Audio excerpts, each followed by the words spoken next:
Kung yung maliit na bagay nakita ng LTO, bakit yung complaint ko hindi nila makita? Bakit yung sasakyan ko na stolen, na nireport ko sa HPG, ay na-transfer nang wala akong pinipirmahang deed of sale? Magsalita ka, Lakanilaw. Ikaw, kino-call out kita. Marcos Lakanilaw ng LTO. Paano na i-transfer yung sasakyan ko na stolen car sa register ng LTO na walang proper documentation at fictitious yung ID nung naka-avail nung aking sasakyan. Naggagaling-galingan ka eh, di ba?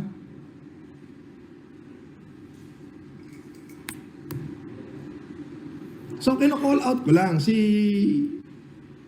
Yusek o Asek ba yan, Lakanilaw, na bakit na yung stolen car, nakaw na sasakyan ay naitatransfer sa ibang pangalan nang walang proper deed of sale. Nagtatanong lang po ako. Baka ho pwede pakiimbestigahan nyo rin yun. Di ba? Yun lang gusto ko. Pakiimbestigahan nyo rin ho. Sasagutin ho namin yan na yung show cause nyo sa akin. Walang problema yan. Pero sana ho, sagutin nyo rin yun sa akin. Paano ho na i-transfer yung ninakaw na sasakyan ko sa ibang pangalan? Kompleto ho ko ng report ng HPG. Sige nga. Yung hindi ko pagsiseatbelt sa loob ng subdivision, nakita nyo po. Sinuspindi nyo yung aking lisensya. Wala pong problema. Susunod po ako. Di ba?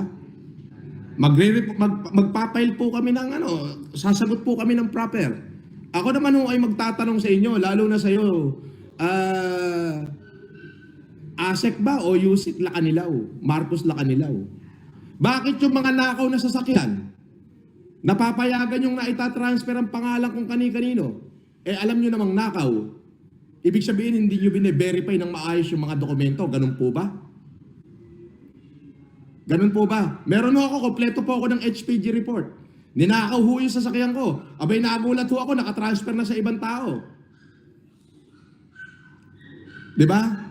Kasi ho, yung maliit na pagkakamali ko, kung yun may pagkakamali, eh talaga na inaamin ko naman ho, eh nandito ho ako sa loob ng subdivision, hindi ho ako nag-seatbelt. Totoo po yun.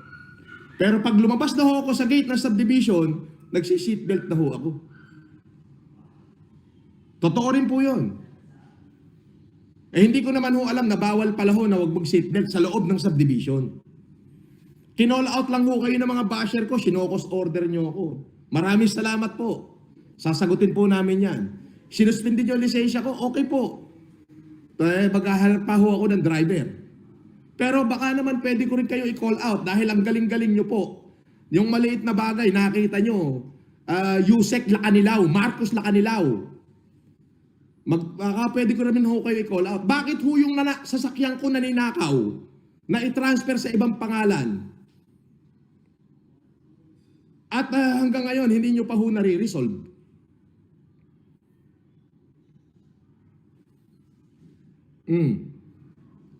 Wala pong problema. Tanggalan nyo ako lisensya, wala pong problema.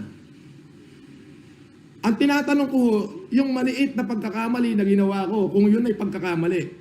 Kasi hindi ko naman ho nabasa na bawal palang mag-seatbelt na hindi mag-seatbelt sa loob ng subdivision.